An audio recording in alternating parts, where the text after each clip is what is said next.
Assalamualaikum warahmatullahi wabarakatuh.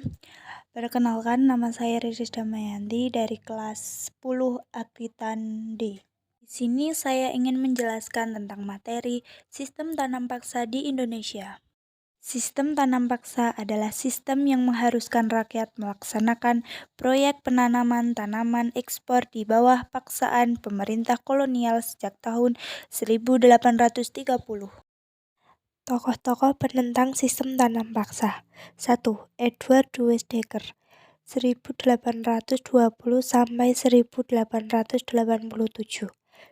Francis van der Putte 1822 sampai 1902. 3. Baron van Hove 1812 sampai 1870. Dan yang terakhir, golongan pengusaha. Daerah tanam paksa. 1. Karesidenan Cirebon, 2. Pekalongan, 3. Tegal, 4. Semarang, 5. Jepara, 6. Surabaya, 7. Pasuruan.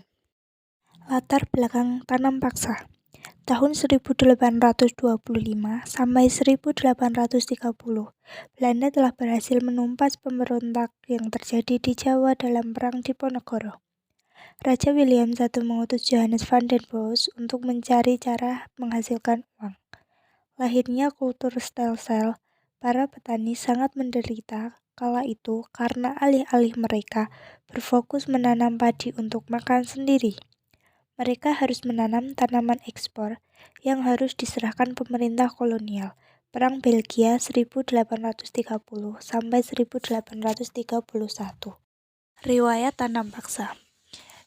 Di bawah pemerintahan Van den Bos, Belanda menerapkan sistem tanam paksa yang dikenal dengan istilah kultur stelsel dalam bahasa Belanda.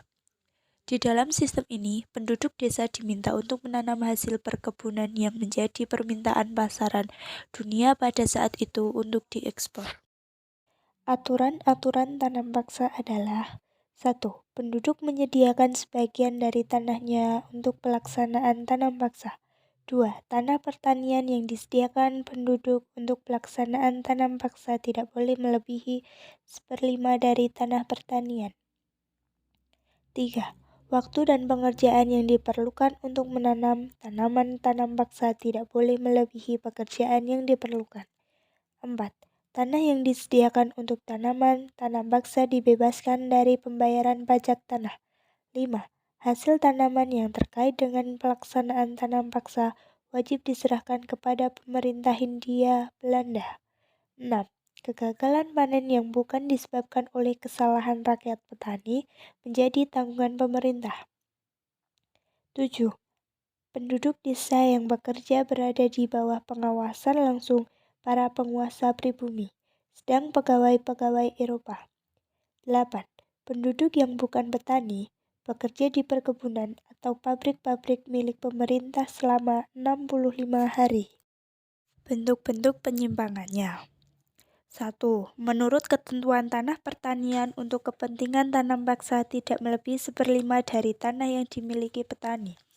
Kenyataannya, lebih dari 1/5, 1/3, bahkan ada yang setengah dan daerah tertentu yang lebih dari setengah tanah yang dimiliki petani.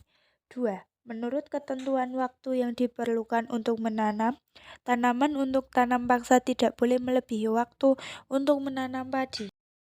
Tujuan tanam paksa. 1. Mengisi kembali kas negara Belanda yang kosong karena pengeluaran negara yang sangat banyak saat Perang Jawa. 2. Membantu menyediakan dana untuk membayar utang negara yang sangat besar akibat peperangan. 3. Memberi suntikan dana untuk membiayai peperangan yang dilakukan di Eropa dan Indonesia. 4. Mendapatkan keuntungan sebesar-besarnya untuk pendapatan negara. Dampak positif dan negatif pelaksanaan tanam paksa bagi rakyat Indonesia dan pemerintahan Belanda. Dampak positif bagi Indonesia adalah Indonesia lebih mengenal beberapa jenis tanaman baru yang menjadi tanaman ekspor. Dibangunnya berbagai saluran irigasi dan dibangunnya jaringan rel kereta api. Dampak negatif bagi Indonesia adalah banyak pekerja yang jatuh sakit bahkan meninggal. Dampak positif bagi Belanda adalah Belanda telah mengeruk keuntungan dan kekayaan dari tanah Hindia. Dampak negatif bagi Belanda adalah tanam paksa mendapat kecemahan dari kelompok-kelompok yang dipengaruhi oleh ajaran agama dan penganut asas liberalisme di Belanda. Penghapusan sistem tanam paksa. Pada tahun 1840, penderitaan rakyat sudah terlihat sangat jelas dengan berbagai wabah penyakit di mana-mana, serta kelaparan yang merajalela. Di samping hal tersebut, pajak naik dan menyiksa rakyat. Akhirnya setelah 20 tahun kemudian, secara berangsur, sistem tanam paksa dihapus secara radikal. Mulai dari tanam paksa lada, indigo, teh, tebu, dan menyusul lainnya. Di Jawa, sistem tanam paksa benar-benar dihapus pada tahun 1870. Cukup sekian penjelasan dari saya. Apabila ada kekurangan atau kesalahan kata, mohon dimaafkan. Wabillahi taufiq wal hidayah. Wassalamualaikum warahmatullahi wabarakatuh.